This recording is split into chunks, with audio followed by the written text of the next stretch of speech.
Sorotan lainnya, saudara, memerkosa sejumlah santriwati. Seorang pria yang mengaku pimpinan pondok pesantren Hikmah Al-Kafi di Semarang, Jawa Tengah, diringkus polisi. Dalam melancarkan aksinya, pelaku mendoktrin para calon korbannya serta mengiming-imingi hadiah berupa beasiswa kuliah. Memerkosa 3 santriwati, Bayu Aji Anwari alias Anwar, usia 46 tahun, dibawa unit reskrim PPA Polrestabes Semarang ke rumah yang dijadikan sebagai pondok pesantren di Lempong Sari, Gajah Mungkur, Semarang. Pelaku diminta menunjukkan tempat yang digunakan pelaku untuk memerkosa santriwati yang menginap di tempat tersebut. Polisi menyebut pemerkosaan terhadap 3 santriwati terjadi pada 2020 sampai 2021. Setiap melancarkan aksinya, pelaku kerap mengancam korban serta mengiming-imingi hadiah berupa beasiswa ke perguruan tinggi. Selain pemerkosaan, polisi juga mendalami unsur penipuan oleh pelaku terkait pengumpulan dana yayasan pondok pesantren yang dihimpun pelaku. Bahwa awalnya korban mengenal tersangka ini sebagai seorang kiai di sebuah pondok pesantren, di mana ayah korban ini merupakan salah satu jemaah yang sering mengikuti kajian di tempat tersebut.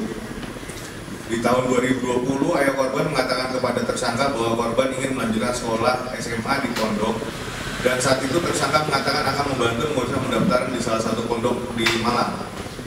Kemudian pada tanggal 31 Juli 2020, korban diantar oleh orang tuanya ke pondok milik tersangka. Pondok milik tersangka itu artinya ke tempat tadi, ke TKP yang kita datangi tadi, dan menginap di sana sebelum diberangkatkan ke Malang. Jadi tempat tadi itu adalah tempat transit sebelum murid-murid itu diberangkatkan ke pondok maupun setelah ataupun pada saat libur. Pada saat libur dia akan transit tadi di situ. Sebelumnya, Kepala Seksi Pondok Pesantren Kemenak Kanwil Jawa Tengah menegaskan Pondok Pesantren Hikmah Al-Kafi di Lempong Sari, Gajah Mungkur, Semarang bukanlah pondok untuk menuntut ilmu agama. Pasalnya, dari segi fisik bangunan serta kondisi hunian, rumah milik pelaku dinilai tidak layak untuk sebuah pondok pesantren yang bisa menampung lebih dari 15 orang. Untuk mengusut kasus ini, Kemenak bersama pengurus pondok pesantren wilayah Kota Semarang akan menelusuri yayasan yang dibentuk pelaku untuk mendirikan pondok pesantren. Saya bisa matur, ini bukan pondok, Mas.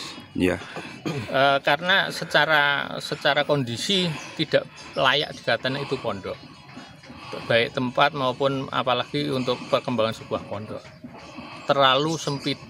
Itu satu. Yang kedua, sangat tidak layak itu. Satu, ada santri mukim, bisa mengajukan izin minimal 15 orang. Mukim, artinya dia tidur di situ, dia makan minum seharian di situ. Kalau 15 orang itu putra-putri, berarti kamarnya juga harus dibagi, terpisah. Bangunannya terpisah, minimal disingget lah bahasa Jawa ini.